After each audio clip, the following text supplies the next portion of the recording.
maybe then it'll stop. Actually, everybody kind of nailed the things. The amazing thing, like if you start out with the people, just imagine everybody on this stage has their hearts in the right place, trying to do that work from a legal perspective, from an activist perspective, from an educational perspective, from a filmmaker. You just think about what sits on this stage, just on this stage. You can't imagine the power that's in the audience. Like the bad guys have nothing on us. That gives people, give me hope. This is the poorest person in the room, probably. He got a grant from a European agency, and rather than put it in his pocket, like I would have done, and made a rinky-dink movie, all the money went to making the film. He didn't walk away with anything. We're all broke. I live in my mom's basement. This is not a joke. This is serious. I live in my mother's basement. All these accolades, that humility, that putting the genocide and the story before himself.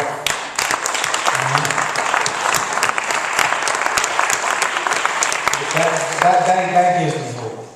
I had lost hope at a certain point in my life, but then as an educator, you realize as long as people have the ability to learn, anything is possible. And a lot of the things that you guys have said about what we have learned, we live in a country where vengeance is the foreign policy. Even preventive vengeance. I'm going to get you even before you can get me. Our manhood is based on vengeance. You bump into me in a bar, I'm going to get back at you. You cut me off in traffic, I'm going to hold on to that anger for the rest of the day. Somebody wronged you in high school, you're still angry at them today. Somebody in your family you don't talk to because they hurt you 10, 15 years ago. We hold on to that bitterness and it eats away at us. Rwanda as a country, it's not the most perfect place. And peace is hard. Forgiveness is hard.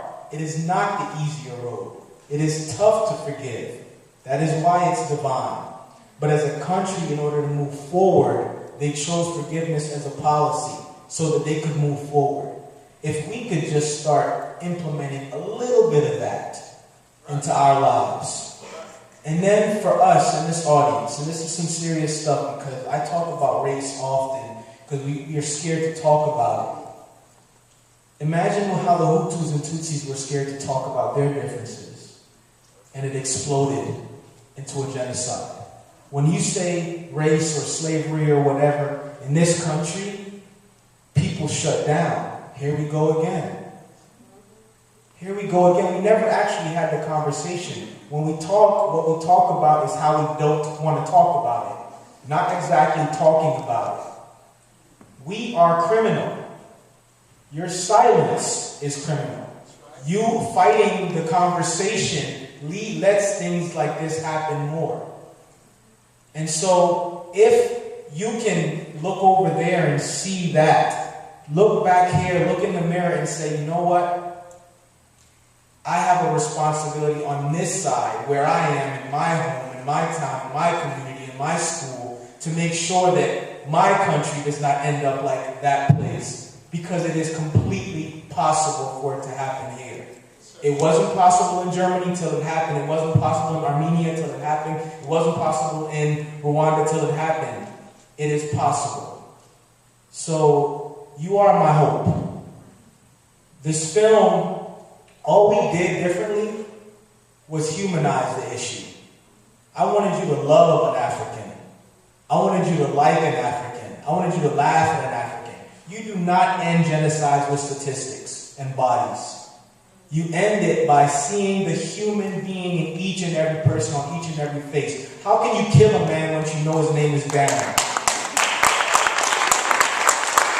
But that's what this film was about. It's beyond politics. It's about this. And we all have the capacity to love. So you are my hope. And hopefully this message that we send goes beyond this room. Get on Facebook, join us, tell somebody you love them, forgive somebody in your life, ask for forgiveness. That's why we're on the road. This is a lot bigger than us.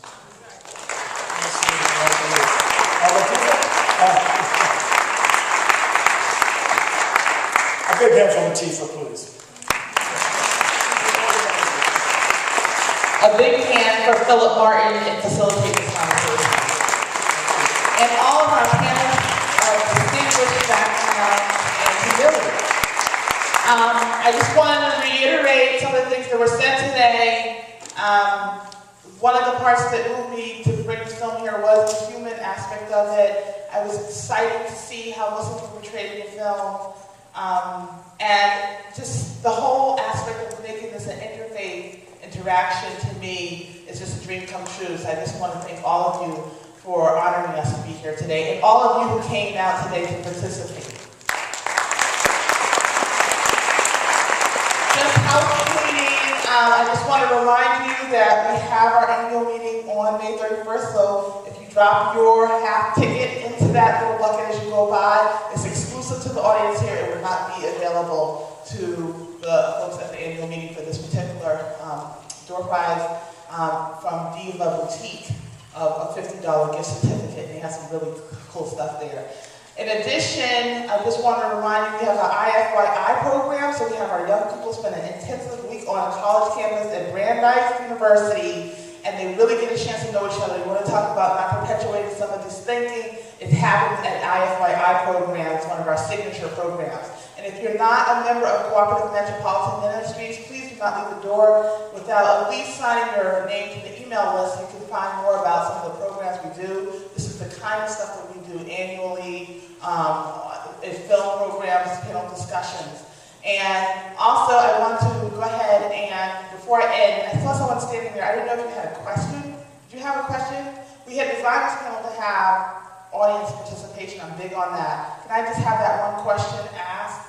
I'm just going to keep it to the burning question here. She's been standing up for like 15 minutes, okay? And then after that, I just want to close in prayer, okay? It may be gratuitous after the last comments, but the most moving part of the film, where I entered the film, was the simultaneous Christian-Muslim prayers. And we can do that here. I think I'm the only white woman in the whole census project who volunteered to go to Cotton Square and continue to do the census work after the 2 teenagers were killed within 2 weeks. And so what I really wanted to just bring to the fore is we do have this here. And everything you said, we need to do. Thank you. Okay, I'm going to take that more as a comment and also an opportunity to end this program close to on time. I'm going to have someone from actually Mecca come up and read Al-Fatiha, which is usually done in the Muslim context at the beginning of a program, but actually I think this is the beginning to something great, and so it's the opening. If you can have Ahmad. Ahmad.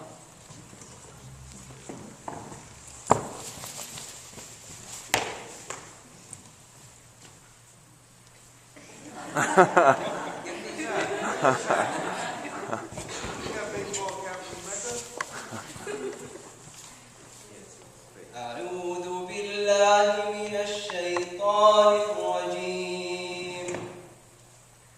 بسم الله الرحمن الرحيم. الحمد لله رب العالمين. الرحمن الرحيم. مالك يوم الدين. إياك نعبد وإياك نستعين. اهدنا الصراط المستقيم.